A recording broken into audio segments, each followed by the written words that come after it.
हम खबरें दिखाएंगे आपको देश दुनिया की, राजनीति की, खेल की, क्राइम और अपराध की सभी छोटी बड़ी खबरें। लोकसभेची आमची तयारी नाही, मग कोणाला पाळायचं आणि कोणाला निवडायचं ते ठरवू। भाऊ, खासदार नवनीत राणा ज्या या भाजपमध्ये जाणार अशी चर्चा आहे।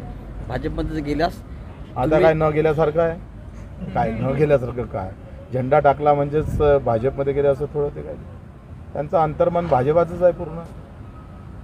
पहिले ते राष्ट्रवादी काँग्रेसच्या याच्यावर पाठिंब्याने निवडून आल्या, तेव्हा निळा हिरवा भगवा असं घेऊन लढत होते, आता त्या हिंदू शरणी झालेले आहे। आनंदराव वडसू ठाण मानून आहे सध्या अमरावतीमध्ये आणि ते देखील दावा करतायत जागेवर अमरावतीच्या अजित पवारांसोबत जवळपास 20 ते 25 मिनिटं त्यांची खलबतं झाली, चर्चा झाली। कसं आहे आखरी चर्चेला काही अर्थ नाही आहे। मला माहीत आहे हा दिल्लीचा विषय आहे, राज्याच्या लोकांच्या हाती किती आहे ते मला माहीत नाही, पण दिल्लीवरून काय होईल याच्यावरच आहे सगळं। नाही तर एवढा मोठा निकाल थांबला असता का?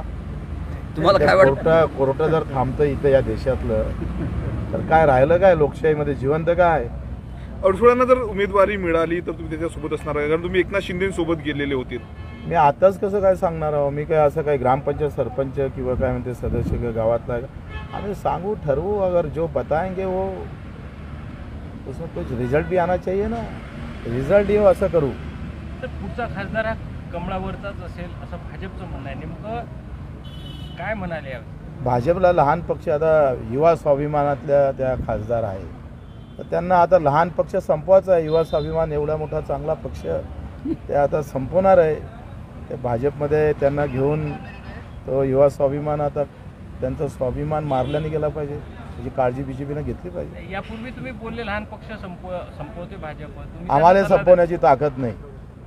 हा पक्ष किती का जरी मोठा असला तो उनके पास, त्यांच्यापाशी संख्या आहे, आमच्यापाशी क्वालिटी आहे, गुणवत्ता हमारे पास है और संख्या उनके पास है, और सभी लड़ाई संख्या से नहीं जीती जाती, गुणवत्ते से भी जीती जाती है। भाऊ, असं म्हटलं जाते की यावेळेस परत तिसऱ्यांदा मोदी यांना चान्स मिळणार आहे आणि 400च्या पार त्यांचे शेतकऱ्याला चान्स काय भेटणार आहे, मजुराला काय चान्स भेटणार आहे, सामान्य माणसाचा इथला काही करप्शन आहे, इथल्या जे काही व्यवस्था आहे ते बदलली का? ते बदलणं गरजेचं आहे ना। आखरी काय बदललं तुम्हाला असं वाटते? मला सांगा बरं, तुम्हालाच प्रश्न आहे माझा, काय बदललं?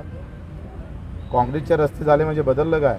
अजूनही लोकांच्या अडचणी तशाच घर करून आहे, आणि दिवसांदिवस एकंदरीत आपण जर व्यवस्था पाहिली तर लहान माणसावर कोणी नजर टाकावी किंवा त्याचे काही अडचणी आहे त्या समजून घ्यावा, ही व्यवस्था संपली आहे देशात। भाजपने शेतकऱ्यांसाठी जे 14ला आश्वासन दिलं होतं, 14ला नाही 19ला पूर्ण झालेलं नाही आहे। 50% नफा धरून भाव जो द्यायचं मोदीजीनं गॅरंटी दिली होती, ती गॅरंटी संपलेली आहे, ती गॅरंटीच राहिली नाही। आणि आमच्यासाठी शेतकरी महत्त्वाचा आहे, जरी आम्ही युतीत असलो तरी आमच्यासाठी शेतकरी आमचा मायबाप महत्त्वाचा आहे।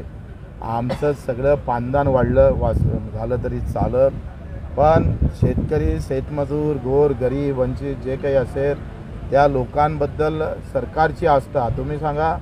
आता मी काल त्या दिवशी सांगितलं का 5 ते 7 लाख कोटीच्या बजेटमध्ये आमच्या दिव्यांगांना काय भेटणार आहे, शेतकऱ्यांना काय भेटेल, कष्ट करणाऱ्याच्या हाती काय आलं आहे? काय एस टीमध्ये ड्रायव्हर जातं, भर उन्हात घेऊन गाडी फिरवतं, त्याला भेटणारा पगार, आणि कलेक्टरच्या गाडीमध्ये फिरणाऱ्या चालकाला भेटणारा पगार, ही विषमता काय आहे देशामध्ये? ज्याचे कष्ट अधिक आहे बगर एसीत फिरतं बिचारा तो, आणि सगळेला घेऊन फिरतं, एकट्या कलेक्टरला एकाला घेऊन जाणाऱ्याला 40,000 रुपये पगार, आणि 100 लोकांना प्रवास घेऊन जाणाऱ्याला फक्त 20,000 पगार, तर हे चुकीचं आहे ना। एवढं बदलूनही सरकारही बदलून झालं, सरकारच्या त्याच्यासाठी आमच्या विचाराचे माणसं येणं गरजेचं आहे। लोकांना आम्ही अपील करतोय का आता 2 आहे, 10-15 जरी आणली तर हे सिस्टीम बदलू आम्ही। 2024 मध्ये मोदींची गॅरंटी चालेल काय? ते मला आपण काही अभ्यासक नाही आहे ना देशभरात काय चालू आहे। इकडे काँग्रेसमध्ये पानदान आहे, तिथे काय एखादा तरी नेता जर असता, जबरदस्त असता, तो देशभर तो प्रभावी असता, तर कदाचित लोक, आता इकडे काहीच नाही आहे। म्हणजे कसं आहे, ह्या झाडाची सावडी नको बाबा, तर दुसरं झाड तयार पाहिजे ना, दुसरं झाडच तयार नाही, सगळ्या फांद्या तुटल्या। जबाबदार कोण आहे?